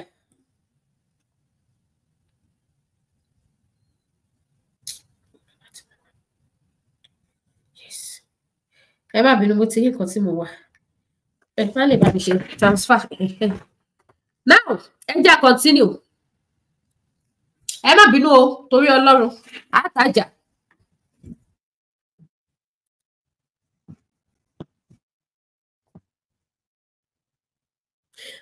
Ẹ wo comment yìí, I love this comment. Tí a bá ń pariwo wípé ilẹ̀ Yorùbá bàjẹ́, kò ń ṣe àtọwọ́ àwọn èèyàn méjì. Àwọn ẹni tá la gbójúlé ni. Àwọn ẹni tá ní agbójúlé, àwọn ló bà ilẹ̀ Yorùbá jẹ́. Because ọmọ àlè ló pọ̀ jù nínú wọn, irú ẹ̀ ní olójú dúdú. Irú ẹ̀ ní olójú dúdú tó pẹ̀lẹ̀ ní ológùdù. Ọmọ àlè pọ́nbélé ilẹ̀ Yorùbá ni. Òun àti àwọn kan ni wọ́n jọ bà ilẹ̀ Yorùbá jẹ́, tí ìwọ̀n Yorùbá dẹ̀ dákẹ́ta dẹ̀ ń wò wọn. Wọ́n fi iná burúkú jó àwọn ọmọ Yorùbá. Wọ́n wá sọ ọ̀pọ̀lọpọ̀ ọmọ Yorùbá sínú ìgbèkùn. Wọ́n sọ wọ́n sínú ìbẹ̀rù bójú jẹ́ kí ẹ̀mí ìgbòkó gùn lẹ́mìí mọ́. Ìbẹ̀rù bójú ti kú rú ọ̀pọ̀lọpọ̀ ẹ̀mí àwọn èèyàn pẹ̀lú kan tí àwọn ọba yìí dánwò. Báwo ni títí Ológùdù ṣe jẹ́ nílé Ifẹ̀? Tó fi jẹ́ wípé gbogbo ẹ̀ òun ló máa gbá fọ́ọ̀tù, òun ló ní kóòtù tó bá wọ́n talẹ̀ onílẹ̀. Àwọn ilẹ̀ tí ò jẹ́ kí wọ́n ta ẹ̀yìn èèyàn. Ọ̀rọ̀ tí mo kọ̀ rọra sọ ọmọ aláìsí mo kọ̀ ọ̀rọ̀ tó dìbò gan ni o. Ọ̀rọ̀ tó dìbò gan gidi. Òun lọ̀rọ̀ tí mo kọ̀ rọra fún yìí. Nítorí tí má máa bẹ̀rẹ̀ fún ṣò. À máa mú lẹ́sẹsẹ ni àkọ́kọ́ sọ nípa tilẹ̀ àwọn tí wọ́n talẹ̀ wọn, àwọn ilẹ̀ tó jẹ́ wípé nígbà yìí ọba Síjú Adé wọn ò ta àwọn ilẹ̀ yẹn. Wọ́n fún àwọn èèyàn ní wípé yá ẹ fi kọ́ nǹkan tó bá ti wù yín láti lè fi develop ìlú yìí. Ẹ̀yin ọmọ Yorùbá tàtà ṣe fẹ́ gbọ́, wọ́n ti gba ilẹ̀ yẹn lọ́wọ́ gbogbo àwọn tó bá Síjú Adé fún nílẹ̀. Wọ́n ti tà wọ́n. Èyí tí wọ́n ti ṣèbọn kéékèèké lé lórí, wọ́n ti gba gbogbo ẹ̀. Kò dẹ̀ sí lẹ́yìn olójú dúdú yìí tó pe rẹ̀ lólógùdù. Báwo ni títí ẹ ṣe jẹ́ láti lè máa ṣá àwọn èèyàn ní ṣàkóṣà, láti lè máa lọ gba nǹkan tí ò ṣe títí ẹ̀ láti lọ máa gbà lọ́wọ́ àwọn ẹni ẹlẹ́ni? Báwo ni títí ẹ ṣe jẹ́ tó jẹ́ pé tí ẹ̀yin ọmọ Yorùbá bá kóra jọ léde sí tẹ bá ní tòun ẹ lọ sọ́dọ̀ kábíyèsí ọ̀dọ̀ Ọ̀fífẹ́ o, ẹ fẹ́ lọ ṣe rálì àbẹ fẹ́ lọ ṣe protest, òun ló máa kó àwọn ọmọ ẹyẹ débẹ̀ tó máa tún yíká. Òun yìí náà ló kó àwọn ọmọ ẹyẹ lọ máa ká àwọn arúgbó, àwọn àgbàlagbà, àwọn abẹnugbọnu oko tó gba ilẹ̀ lọ́wọ́ wọn nílé Ifẹ̀ yẹn náà ni. Ẹ jẹ́ àwọn fídíò ìsìn màá tún gbé mi wá. pé tí ẹ máa wá lé alóko 70 million ẹ gbà lọ́wọ́ wa ní January lọ́dún yìí. ọmọ Ológùdù pariwo àwọn balẹ̀ wa ní àwọn ní lùkù ní àdúgbò gbogbo èèyàn wọ́n ti wá yàrá máa lọ́lọ́ ní aṣọ ọ̀tẹ́ sáládàárẹ̀ wọ́n ti sáyàn ládàá lábá wa báyìí lọ́wọ́lọ́wọ́ báyìí àwa náà sì gbà mọ́ gbogbo olè Ifẹ̀ kọ́ ní kó gba olè lọ́lọ́gùdù wọn jà lóko Ológùdù ẹgbà olè ní àwọn jà wọ́n ti sáyàn ládàá wọ́n ti pààyàn wọ́n tó ní àti pààyàn kan sínú oko ọmọ sábẹ́jì wọn ni àti pa sínú oko báyìí. Ẹ wo oko yẹn bó ṣe rí kọ́ lọ́ọ́ máa gba 70,000 by fire by force lọ́wọ́ àwọn pípì. Kò dé ṣe àwọn tí wọ́n ṣe fídíò yìí nìkan ni wọ́n ń la àlàkọjá ọmọ Yorùbá ẹ jẹ́ ká dìde. Ọmọ Yorùbá ẹ jẹ́ ká jí. Okay, you're going to you should understand that the guy is working for Ooni of Ife. Really? Ṣé gbọ́ báyìí? Ṣé Ooni of Ife ló wá wọ́n? Wípé kó máa lọ fi àdá máa fi lọ gbà nǹkan ní nǹkan. Ṣé Ooni of Ife ló wọ́n Ológùdù? Ní iṣẹ́ láti lọ máa ṣá àwọn èèyàn ní àdá kó máa gba ogún wọn ní ọwọ́ wọn kó máa gbowó túláàsì lọ́wọ́ wọn ṣáàdì ọ̀fìfẹ́ ló ránṣẹ́ bàbá wa Ọọ̀ni ọ̀fìfẹ́ my next program máa sọ̀rọ̀ nípa bí wọ́n ṣe ta ilẹ̀ ìyàwó ọba Síjúadé I'm going to talk about it màá dẹ̀ tún fún àwọn pọ́ìntì méjì bíi màá fi kún ajé tọ́pìkì èèyàn bẹ́ẹ̀ tí mo máa wá treat lórí incident nǹkan tó máa jẹ́ next program mi nìyẹn mi ò lè sọjọ́ tí mo máa wá ṣe ìbáwò yìí tẹ lọ́dọ̀ gímúlẹ̀ dọ́là ìbáwò yìí tẹ ní kò ní wá mọ́ kò kàn mí mo ṣẹ̀ṣẹ̀ bẹ̀rẹ̀ níbi ò tí dé kẹ́ lè mọ̀ wípé ìjẹ́rìí tí mo pariwo pé mo fẹ́ mọ ibi tó jẹ́ ológùdù tó dán ilé ìwò kẹ́ lè mọ̀ pé mo ti mọ̀ mo ti get àwọn nǹkan tí mo fẹ́ get òun mo ṣe wá lẹ́nìí kò yẹ kí wá ṣe ṣó ilé mi kò yẹ but kẹ́yìn yàn lè mọ̀ pé yes mo ti get àwọn nǹkan tí mo fẹ́ get mi ò dẹ̀ tí get wọn tán because àwọn kọ́kọ́ ṣe ń gún mi lójú ó ṣe ń gún mi ní ojú àwọn ètò tí clear sí mi ni mo ti sọ síta àwọn míì wà tí mi ò tí mẹ́nu bà rárá tó dẹ̀ ṣe ń gún mi lójú pé báwo ló ṣe máa jẹ́ bẹ́ẹ̀ kí bàbá wa Ọọ̀ni of Ifẹ̀ kí wọ́n dìde kí wọ́n jọ̀ọ́ gbogbo nǹkan tí Ológùdù ti tó bí títí bàjẹ́ tó ti bàjẹ́ lákàtà yìí because ó ti bà so many things jẹ́ irú àbáyé ìsìn ó ti bà nǹkan jẹ́ fún wọn níbẹ̀ àwọn ọmọ ẹyẹ ẹbí ò sí Nàìjíríà débi tẹ́ máa ń ọmọ ẹyẹ sí mi ò sí Nàìjà Ológùdù mi ò sí Nàìjà tó bá dẹ̀ fi ṣẹ̀ṣẹ̀ pé kò síbi tó ju ọmọ ẹyẹ ò tó gbàgbé òṣì kò lè tó èmi because àwọn pípọ̀ yìí à ń sọ̀rọ̀ nípa àwọn tó ń ba ìlú jẹ́ Ológùdù ti go deep ju ẹyẹ èèyàn ju bí mo ṣe ń sọ ìlọ máì ti go deep ju bí mo ṣe ń sọ ìlọ máì ti bà nǹkan jẹ́ kí bàbá wa Ọọ̀ni of Ifẹ̀ jọ̀ọ́ bàbá Ọọ̀ni of Ifẹ̀ ẹ̀bẹ̀ ni mo bẹ̀ yín ẹ pé Ológùdù kó tọwọ́ ọmọ ẹ̀ bá ṣọ ẹ pé Ológùdù agbára tó wà lọ́wọ́ ẹ̀ kó gbé jù sílẹ̀ kò sí ẹni tó wù nílé Ifẹ̀ láti sọ̀rọ̀ síta nítorí pé kí ni wọn ò fẹ́ kí wọ́n ta àbùkù ilé Ifẹ̀ gbogbo àwọn tí ìṣẹ̀lẹ̀ púpọ̀ ìṣẹ̀lẹ̀ sí nílé Ifẹ̀ tí wọn ò lè sọ̀rọ̀ kò sí nǹkan méjì tí wọn ò ṣe sọ̀rọ̀ ju wípé wọ́n wò pé ṣé ayé gbọdọ̀ bá wa gbọ́ ṣé kìí ṣe pé tí a bá sọ ó máa tàbùkù Ifẹ̀ tí gbogbo èèyàn pọ́nlé ohun tí ò jẹ́ kí ọ̀pọ̀lọpọ̀ lè sọ̀rọ̀ nìyẹn ṣùgbọ́n èmi ò ń ṣe ọmọ Ilé Ifẹ̀ ọmọ Yorùbá ni mí ọmọ Oòduà ni mí màá sọ òtítọ́ màá sọ òdodo màá sọ bó bá ṣe jẹ́ àfi tí mi ò bá gbọ́ tí mi ò mọ̀ bàbá Ọọ̀ni of Ifẹ̀ mo bẹ̀ yín lẹ́nìí ẹ bá mi pín ètò yìí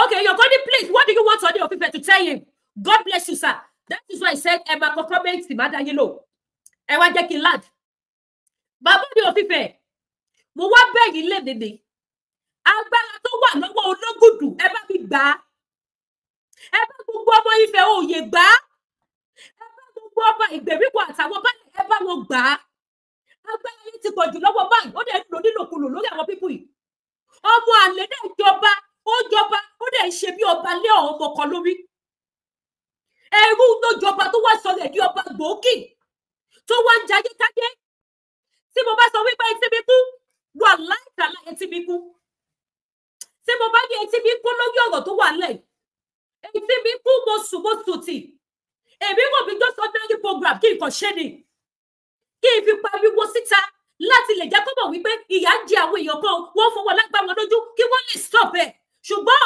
nígbà tí mo parí ètò mi mo mọ̀ wípé àwọn tó máa sọ wípé ayé òpé méjì ayé pé mẹ́wàá kán lọ má jẹ àríjà ayé àwọn kan wà nílé Ifẹ̀ yẹn wọ́n rí ìjà ọmọ Yorùbá ẹgbẹ́ wọn tí wọn ò lè sọ̀rọ̀ síta wípé káyé má bá sọ Ifẹ̀ ní orúkọ mo gbọ́ àwọn àṣírí tí mi ò gbọ́ rí ẹ̀rù bà mí mo gbọ́ àwọn nǹkan tí mi ò gbọ́ rí nípa Ifẹ̀ ẹ̀rù Ọlọ́run bà mí mo dẹ̀ lè fi àsìkò yìí sọ fún yín wípé nínú àwọn nǹkan tí mo gbọ́ tí mo ṣẹ̀ṣẹ̀ wá fìdí ẹ̀múlẹ̀ wípé òótọ́ ni mo ti gbọ́ rí lẹ́nu blogger kan tí ọ̀pọ̀lọpọ̀ including me myself táàbù wípé irọ́ ni ìdàrú kò lè jẹ́ bẹ́ẹ̀ ọdún ọlọ́jọ́ tí wọ́n ṣe lọ́dọọdún kí ló ń ṣẹlẹ̀ ń bẹ̀ kábíyèsí mo bẹ̀ yín ni mo kàn ń sọ nígbà lè mọ̀ wípé mo ti mọ so many things and I don't want to go deep into this issue ẹ bá mi hashtag ẹ̀yin tẹ́ fẹ́ mọ àwọn tí wọ́n lè ní access sí bàbá mo mọ̀ pé bàbá ò lè jókòó sọ pé àwọn fẹ́ máa wo show Lady K but wọn ò lè láwọn òbọ̀bọ̀ tó jẹ́ Lady K wọn ò lè láwọn òbọ̀bọ̀ tó jẹ́ bẹ́ẹ̀ àwọn tó máa wo show yìí tí wọ́n máa lọ sọ fún wọn pé bàbá ẹ tètè jẹ́ ká paná kíní pẹ̀lú nǹkan tọ́mọbìnrin ìfẹ́ tẹ ìrúbọ yìí tí bàbá dẹ̀ máa tètè bá mi pa inú ẹ̀ òun ni mo fẹ́ mi ò gbọ́dọ̀ tẹnubọ ohun tó ń ṣẹlẹ̀ ní ọdún lọ́dọọdún ṣé mo gbọ́dọ̀ sọ síta ọdún gbogbo ọmọ ilẹ̀ Yorùbá ṣó ṣe gbọ́ sétí bóyá ti bá ń fún yín láwọn kí ìkọ̀kan bóyá ẹ lè mọ̀ wípé mo mọ ohun tí mò ń sọ ẹ̀yin tẹ bá wà bẹ́ẹ̀ tẹ jẹ́ gbòógì nílé Ifẹ̀ yẹn ẹ lè mọ̀ pé yẹ ìsọmọ ìmọ̀ tó ń sọ kò gbọ́dọ̀ tú ilé tí wọ́n ṣẹ̀ṣẹ̀ kọ́ fún bàbá kábíyèsí àwọn wo ló kọ́ ṣé kí n gbé fídíò lé náà wá fún yín àwọn wo ló kọ́ ilé tó ṣẹ̀ṣẹ̀ kọ́ fún bàbá Ọọ̀ni of Ifẹ̀ láàrin 40 days àwọn wo ló kọ́ ilé yẹn kábíyèsí mo bẹ̀ yín ni ẹ bá mi ṣe ètò yìí mi ò fẹ́ go deep púpọ̀ ẹ bá mi ṣe àtúnṣe mo fẹ́ kí tíbi tó ti gbọ́ àlọ́ kó padà gbọ́ àbọ̀ wípé àtúnṣe ti wà Ológùdù ti tọwọ́ ọmọ ẹ̀ bá ṣọ́ nílé Ifẹ̀ ẹ má jẹ́ kí ọmọ àlè kó wá ba ilé Ifẹ̀ jẹ́ wọ́n ní tí agbolé kan bá tòrò ọmọ àlè ibẹ̀ ni ò tí ì dàgbà ọmọ àlè òun ni ọba Jimoh Àjàyí Ológùdù ọmọ àlè ni o kì í ṣe típíkà ọmọ Ifẹ̀ o ẹ má jẹ́ kó jẹ́ kí blogger speaker sọ̀rọ̀sọ̀rọ̀ orí Facebook ẹ má jẹ́ kó jẹ́ kí ó fẹ́ ìdí Ifẹ̀ síta báyìí fàyè rí mo bẹ̀ kábíyèsí Ọọ̀ni of Ifẹ̀ ẹni tó bí mi léèrè wípé kí ni mo fẹ́ kí kábíyèsí ṣe nǹkan tí mo fẹ́ kó ṣe ni mo ti sọ yìí ó ṣàdíyẹ ọdún tàbí iye oṣù tí Ológùdù lò lọ́gbà ẹ̀wọ̀n ta ló sanwó tó fi gbé síta tó fi release ẹ̀ kábíyèsí ọba Ilé Ifẹ̀ bàbá wa Ọọ̀ni of Ifẹ̀ mo bẹ̀ yín ẹ má jẹ́ kí n go deep ẹ má jẹ́ kí n go deep ẹ bá mi ṣí ètò gbogbo ọmọ Yorùbá ẹ tètè wá wọ̀rọ̀ kan mi ṣàdá ẹ tètè mú Ológùdù so ẹ tètè sọ fún kó jáwọ́ ẹ̀yin náà mọ̀ pé orí social media ṣì ń mì ṣé kí mo lè ṣe programu fún yín lọ́dọ̀ mi bíbà káwọn tó máa wò má ju 2,000 lọ ọdẹ lè wọ 40,000 but mo mọ àwọn blogger tó máa gbé show mi tí millions of people máa wò ibi tí èèyàn millions bá dẹ̀ wò dé kò ní dá o kábíyèsí mi ò mọ̀rọ̀ sọ o èmi ò mọ bó ṣe lọ indirect èèyàn kan ní please talk the truth and save the life yes I'm ready to talk the truth but wọ́n ní ijó ló máa ń ṣíwájú àlọ́ òun lélẹ̀ tí mo wá ṣe lénìí kọ́ lè mọ̀ wípé mo ti ní nǹkan lọ́wọ́ tí mo lè fi ṣe program tí màá dé máa gbé síta mo mọ̀ pé ó máa ṣọ́ọ̀kì gbogbo yín bí ò ṣàṣì ní Ifẹ̀ báwo ni mo ṣe mọ̀ àwọn tó kọ́lé fún bàbá Ọọ̀ni of Ifẹ̀ tó fi 40 days kọ́ ilé yẹn street ibi tí ilé yẹn wà gbogbo ilé yẹn máa ń gbé síta everything ibi tẹ́ máa sì mọ̀ pé mo ní nǹkan lọ́wọ́ nìyẹn mi ò tọ́ mọ́ ìyàwó ọba àná màmá wa ìyàwó ọba wa Síjú-Adé báwo ni mo ṣe mọ̀ wípé wọ́n ta ilẹ̀ màmá yẹn 250 acres tí màmá yẹn ò lè sọ̀rọ̀ ìyàwó àlàmẹ́ríkà báyìí bí ìtì bá màmá sọ̀rọ̀ tọ́lọ́ bá dẹ̀ ni mo sì máa bá wọn sọ̀rọ̀ lórí ọ̀rọ̀ yìí mo sì máa bá wọn sọ̀rọ̀ kẹ́ lè mọ̀ wípé àwọn nǹkan tí mò ń sọ mo mọ̀ àwọn míì wà tí mo sì gbé síkù tí mi ò tí sọ síta gbogbo ọmọ Yorùbá ẹ bá mi aṣáàgì bàbá wa Ọọ̀ni of Ifẹ̀ àwọn tó bá lè súnmọ́ wọn tó lè tètè sọ fún wọn wípé ẹ yá sọ fún Ológùdù gbogbo àgbà tó ti yọwọ́ lẹ́nu gbogbo iṣẹ́ tí àwọn ọmọ ẹyẹ ṣe lọ́wọ́lọ́wọ́ ilẹ̀ tó ń tà lọ́wọ́lọ́wọ́ ṣé kí n sọ yẹn náà kó tètè tẹ́ pín kó má tà mọ́ gbogbo àwọn tó lọ ká mọ́lé àwọn tó pa ẹ má jẹ́ sọ̀rọ̀ mo fẹ́ lẹ́dùnmáre bẹ̀ yín èmi ò ní fi style stop mi ò dẹ̀ ní fẹ́ kí wọ́n dírágì bàbá nítorí pé kí ni èèyàn dáadáa lọ ní Ọọ̀ni of Ifẹ̀ bàbá ẹ má jẹ́ kí inú ire yín kó jẹ́ kí wọ́n lo inú ire tí Ọọ̀ni of Ifẹ̀ ní kí àwọn olórí burúkú ọmọ àlè tó pera wọn ní ọba tí wọ́n sá sí abẹ́ Ọọ̀ni of Ifẹ̀ tí wọ́n gbá kílíṣì mọ́ Ọọ̀ni of Ifẹ̀ tó jẹ́ wípé a lot of ọba bí wọ́n wọ̀ wípé eléyìí tó má bàbá o eléyìí tó má bàbá o ohun tó bá ti ṣe àṣegbé ni ẹ má jẹ́ kí àwọn ọmọ àlè yẹ kí wọ́n kó bá yín sà. tó bá dé tán they will not mention those people's name Ọọ̀ni of Ifẹ̀ name ó dùn lórí social media Ọọ̀ni of Ifẹ̀ name ọmọ fi pull crowd that is why I did not put your name on my topic but the next topic I can put your name ṣe bá ṣe gbọ́ pé the same thing ṣe continue. orúkọ Ọọ̀ni of Ifẹ̀ jẹ́ viewers that is why tí mi ò ṣe lo orúkọ yín fi ṣe topic because tí bá kọ Ọọ̀ni of Ifẹ̀ yín sí gbogbo àwọn ọmọ èèyàn fẹ́ mọ̀ tó Ọọ̀ni of Ifẹ̀ ṣe ọmọ ayapa síbí ni wọ́n bẹ̀rẹ̀ sí ní ṣí ẹ̀ káàkiri àwọn tí òṣọmọ Ọ̀yọ́ ìlú mi gan pàápàá gan wọ́n bẹ̀rẹ̀ sí ní share káàkiri tó bá ti lè gbọ́ wípé it has to do with Ọọ̀ni of Ifẹ̀. That is why tí mi ò ṣe forúkọ yín ṣe topic but mo pass message sí yín. Ẹ̀yin tẹ́ bá mọ kábíyèsí ẹ bá mi bẹ̀ wọ́n, ẹ bá mi sọ fún wọn kí bàbá jọ kí wọ́n bá wa gbé ìgbésẹ̀ lórí gbogbo ìwà burúkú tí Ológùdù ń wò. Kọ́ bá wò wípé Ológùdù ó jẹ́ ọmọ afẹ́ bàbá wọn. Ẹni gbọ́dọ̀ tí mo díẹ̀ báyìí díẹ̀ lè ọmọ mọ́ sàjẹ́lé tẹ́tí. Kọ́ bá wò pé ó jẹ́ ọmọ afẹ́ bàbá wọn. Ó fi bàbá wọn ṣe godfather. Kọ́ bá wà máa wo ìyẹn láti wá fi sílẹ̀ kó máa jayé tó bá wù pẹ̀lú àwọn ọmọ ẹ̀yẹ. Kò ṣeé gbọ́ sétí, kò ń ṣe àwọn ohun tó dáa ní àwọn nǹkan tí mo ní nínú fáìlì mi. Àwọn ọ̀rọ̀ burúkú ni. Tí bá ní kí n máa ṣí gbogbo ẹ̀ láwọ́láwọ́ sí bí ìpẹ́yàn kàn fẹ́ fún ọ̀tá lọ́rọ̀ sọ lórí Ọọ̀ni of Ifẹ̀ ni. And Ọọ̀ni of Ifẹ̀ is innocent but kò sí bá ṣe máa porí ajá tá à ní porí ìkòkò tá a fi ṣe because wọ́n lo opportunity yìí pé mo mọ Ọọ̀ni mo súnmọ́ Ọọ̀ni wọ́n dẹ̀ fi ṣe iṣẹ́ burúkú yẹn. Ọọ̀ni ò dẹ̀ sọ anything. Ọọ̀ni ò sọ anything. Ẹ má jẹ́ kí inú rẹ yín bàbá mi ẹ má jẹ́ kókó bá yín. Ẹ má jẹ́ kó fi inú rẹ kí wọ́n fi ṣe kíni kí wọ́n fi ba Ilé Ifẹ̀ jẹ́. Gbogbo àwọn tó sọ̀rọ̀ yìí fún mi wọ́n sọ̀rọ̀ yìí fún mi láìda. Gbogbo àwọn tó sọ̀rọ̀ tí mo gbọ́rọ̀ láti ẹnu wọn lórí incident tó lọ ní Ifẹ̀ wọ́n sọ̀rọ̀ ní láìda. Màá pòṣẹ̀ wípé wọ́n sọ̀rọ̀ ní láìda torí tẹ́lẹ̀ bá sọ̀rọ̀ sọ̀bọ̀ bàbá da òun ló fa gbogbo nǹkan tó wà lẹ́yìn. Bàbá da òun ló fa ilé yìí. Bàbá da ló jẹ́ kí lágbájá ṣe báyìí. Bàbá da ló jẹ́ kí lágbájá ṣe báyìí. Bàbá da yẹn ṣe ló yẹ kó wá máa sọ wípé bàbá da ló jẹ́ ká jèrè báyìí. Bàbá da ló jẹ́ ká rògbò báyìí lò. Bàbá da ló jẹ́ ká ṣe báyìí. Kì í ṣe pé bàbá da ló fún olójú dúdú tó pẹ̀lẹ́ lólógùdù láyọ̀yọ̀ tó fi ní àwọn ọmọ ẹyẹ tó lò tó dẹ̀ ń lò wọ́n on behalf of Ọọ̀ni of Ifẹ̀ gan. Irú power wo ló lè débẹ̀ tí wọ́n lè kọ́ police station àwọn ọmọ ẹyẹ tó jẹ́ pé bẹ́ẹ̀ lọ́ ti ṣe ìdájọ́ fún ara wọn Nigeria police. Irú ajé wo ló débẹ̀? Irú iṣẹ́ wo ni wọ́n jẹ́ fún wọn nínú ìlú yẹn tó fi lè fún àwọn ọmọ ẹyẹ? Tẹ́ bá fẹ́ sọ orúkọ police station yìí máa sọ òmòdì lọ́wọ́ o. Màá sọ orúkọ ẹ̀, màá sọ ibi tó wà. Ẹ̀yin tẹ́ bá fẹ́ lọ confirm bóyá wọ́n ni mo pa, màá fún yín ládírẹ́sì pé yẹ lọ síbi báyìí. Tẹ́ bá bá police station báyìí àwọn ọmọ ẹyẹ ló níbẹ̀ lọ sí ṣèdájọ́. Ibi tí àwọn ọmọ ẹyẹ Lady K calm down. Má ti go deep. Má ti go deep. So kábíyèsí mo bẹ̀ yín ni ẹ má mi níbi wípé ṣáàmù yìí twenty mi ni mi ò tó bẹ́ẹ̀ èmi kò bẹ̀ yín ni for the sake of alálẹ̀ ilẹ̀ Oòduà ẹ̀bẹ̀ ni mo bẹ̀ mi ò tó bẹ́ẹ̀ mẹ́tàlá mi ò tó bẹ́ẹ̀ láti threat Ọọ̀ni of Ifẹ̀ mẹ́tàlá mi ò tó bẹ́ẹ̀ láti yájú sí Ọọ̀ni mẹ́tàlá mi ò tó bẹ́ẹ̀ láti sọ wípé tọ̀ọ̀ni bá wo bẹ́ẹ̀ ni mo sọ ṣùgbọ́n mo bẹ̀ yín for the sake of the poor masses for the sake of poor masses ẹ̀yin náà wò ó ṣé 70 million ṣé ó tó owó tí Ọọ̀ni of Ifẹ̀ fi gba àlejò èdè kò tó ṣùgbọ́n àwọn tí wọ́n lọ gba 70 million lọ́wọ́ wọn ẹ wo ìyà tí wọ́n jẹ kí wọ́n tó rí 70 million kó sílẹ̀ bàbá 70 million is nothing lọ́dọ̀ títí yín 1 billion is nothing lọ́dọ̀ títí yín aṣáà ní gbogbo àwọn iléeṣẹ́ tẹ́ kọ́ sílẹ̀ so gbogbo owó is nothing lọ́dọ̀ títí yín nítorí pé Ọlọ́run ti kẹ́yìn ni kí wọ́n ló dé tẹ́ wá fi jẹ́ kí àwọn kan kọ́ wọ́n máa lo opportunity títí yín láti máa fi ara ní àwọn èèyàn nínú ìlú ìdí tí ẹ̀mí Lady K ṣe ń bẹ kábíyèsí nìyẹn mi ò threat bàbá wa Ọọ̀ni of Ifẹ̀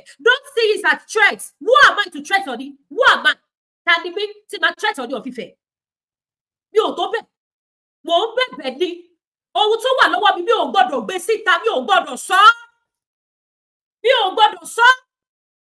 tí ibà sọ lẹ́yìn máa rú òun mo ṣe bẹ̀bẹ̀ pé kẹjẹ kí n fi ṣe sọdún èkú kí ìyá wọn ra mo mọ́ra pín èyí tó bá ṣe delete nínú àwọn information tí mo ní lọ́wọ́ nínú àwọn evidence wọ́n mi kí ìyá delete ẹ̀ kí n jẹ́ kégbégbé Ilé Ifẹ̀ kò ń ṣe ibi tó yẹ kí wọ́n máa yẹ̀yẹ́ kí wọ́n máa tàbùkù ẹ̀ lórí social media nítorí ibi tó jùmọ̀ ti mọ́ wá nìyẹn orígun wa bí bọ́lẹ̀ ṣe máa ń pè sórígun ní àbórísun wa ní ilẹ̀ Oòduà nìyẹn so kì í ṣe bí tá gbọ́dọ̀ máa sọ wípé èmi ò ẹ̀yẹ ìyẹn bọ́ síbí ẹ wá wọn tó ṣẹlẹ̀ nílẹ̀ fẹ̀ wọ́n ṣe báyìí kí wọ́n máa sọ wọ́n máa sọ pé mo ṣe ń sọ yẹn òfin gba star àbí òfin boss Orísun mi ni ṣùgbọ́n ohun tó ń ṣẹlẹ̀ níbẹ̀ ṣé màá tún wá torí pé Orísun mi màá tún wá máa wò kó máa fi àjàwọ̀ ẹ̀yọ́ mi ò ní sọ̀rọ̀ Orísun wa ni ó pẹ̀lú nǹkan tó lórí burúkú ọlọ́jọ́ dúdú tó pe rẹ̀ lọ́ba yìí tóun náà fi jayé káyé lábẹ́ Ọọ̀ni of Ifẹ̀ ó pẹ̀lú nǹkan tí màá ṣe ayékáyé ó ti mọ̀ wípé àwọn èèyàn ò lè sọ̀rọ̀ nítorí Orísun wa ní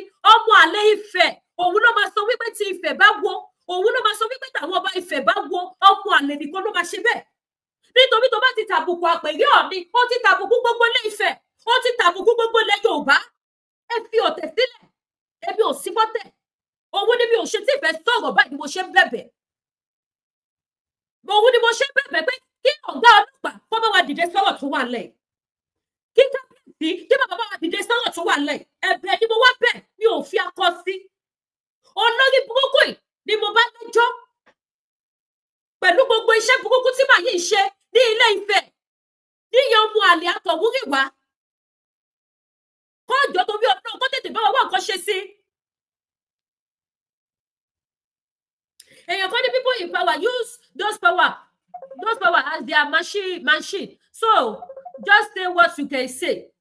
I'm not ready to see anything. See, ẹ̀yin náà lè bá kọ́kọ́ sọ wípé ìjọ ló máa ń ṣíwájú àná. Ó ní ìtẹ̀yìn àgbàgbà máa ń sọ ó ní bẹ́ẹ̀ ṣe máa ń pa òwe yẹn wípé èèyàn máa ń kọ́ ṣe kíní kan náà. Lẹ́yìn yẹn tí mi ò bá rí àtúnṣe, tí mo bá tún wá ń continue, mi ò ní parọ́ fún yín, mi ò dákẹ́ lóbi kéèsì yìí. Mo ní interest gan because gbogbo ohun tí mo gbọ́ ó pọ̀. But mi ò ní much time ẹni pé fóònù mi rig meeting ni mo fẹ́ jọ yẹn. Mi ò ní much time láti sọgbójọ́ lọ títí lẹ́nìí. But wọ́n lè mọ̀ wípé ó ti dọ́dọ̀ mi. Mo dẹ̀ mọ̀ wípé kò sọ́ba tí mo ṣe ṣóòfù tí ò ní dọ́dọ̀ ẹ̀. Mo wá bẹ bàbá wọn ní Ọ̀fífẹ́, ẹ má ti torí wípé mi ò bú Ọọ̀ni Ọ̀fífẹ́ lẹ́nìí, kẹ́ má bá mi ju ṣóò sí wọn. Ẹ má torí pé mi ò bú wọn, kẹ́ má ju ṣóò mi sí wọn. Ẹ bá mi jù sí wọn. Mo bẹ bàbá ní kí bàbá jọ pẹ̀lú gbogbo àwọn tó wà pẹ̀lú bàbá, pẹ̀lú IG, kí IG náà dìde, kọ́ bá wa solution sí. Gbogbo petition tó wà lọ́dọ̀ àwọn IG kí wọ́n gbé gbèsè lórí ẹ̀. Bàbá let anybody start saying ní abẹ́mọ́ láti fi paná case. Baba, it's too much. I don't want to talk. Iṣẹ́ àsìkò yìí ló yẹ kí tí wàá kó wọn ti tèmi síta. Bí ìgbẹ́ mo kàn fẹ́ fún àwọn ọmọ Ọ̀yọ́ lọ́rọ̀ sọ ni. Bí ìgbẹ́ mo fẹ́ fún wọn lọ́rọ̀ sọ ni. Tí bá kó anything síta ń sìn. Wọ́n á ní ṣọ́tán. Kìnní kan náà nìyẹn o. Kìnní kan yìí nìyẹn o. Àwọn ọmọ àlè Ọ̀yọ́ tí wọ́n ṣí ẹ̀ṣọ́ mi rí. Tí bá go deeper lórí kéèsì Ifẹ̀ sìn. Wọ́n á ṣí ẹ̀ṣọ́ mi. Wọ́n á ṣí ẹ̀. Wọ́n fẹ́ lo weapon tí mo bá jù sílẹ̀ yẹn láti fi bá Ifẹ̀ jà. I don't want that to happen. I'm from Ọ̀yọ́ State. But iye ò ní pé kí n má sòótọ́. Tí ó bá jẹ́ Ọ̀yọ́ náà lọ́ba ti ṣe ohun tó kù díẹ̀ ká tó má sọ̀rọ̀. Èmi ò ń jàjà ìlú. The last time gbogbo ilẹ̀ rí show tí mo ṣe fún Aláàfin Ọ̀yọ́. Ṣàṣàlẹ̀ tó máa lóun ò rí show yẹn. Ṣàṣàlẹ̀. Show yẹn kọjá bẹ́ẹ̀. A lot of people carry ẹ̀. Mo mọ iye ọba tó pè mí. Mo mọ iye àwọn èèyàn tó pè mí. A lot of people started calling me. Who mi ò dá wọn lóhùn. Èmi ò parọ́. But kì í ṣe àsìkò yìí. And àwọn èèyàn dẹ̀ wà nínú bondage lọ́wọ́lọ́wọ́ báyìí. Ṣé mo wá tó wípé káwọn tọ̀yọ́ máa lo opportunity yẹn? Ọ̀rọ̀ tí mo bá sọ dẹ̀, àwọn tí mo bá sọ síta, kọ́ máa lò yẹn fi attack Ifẹ̀. Ṣé mo wá títorí wá fi àwọn tó wà nínú bondage ní first sílẹ̀ ni? People were crying bitterly. Àwọn tó ti kú. Wọ́n ò lè sọ̀rọ̀. Ẹni bí tẹ́ ti ń ṣèdájọ́ fún wọn nífẹ̀ẹ́. Ọlọ́pàá agúnmọ̀jẹ tẹ́ ẹ̀ lò nífẹ̀ẹ́. Mo bẹ̀bẹ̀ ní mo fẹ́ lẹ́dùnmáà bẹ̀bẹ̀ yìí bí ní sọjú bẹ́ẹ̀ lọ lórí ètò ilé ni. Lady Kẹ́hìnkẹ́ Olúwaṣọlọ orúkọ ti tèmi. Ọmọ bíbí Oòduà. I'm also Ọ̀yọ́, but I respect people who deserve respect. God bless you.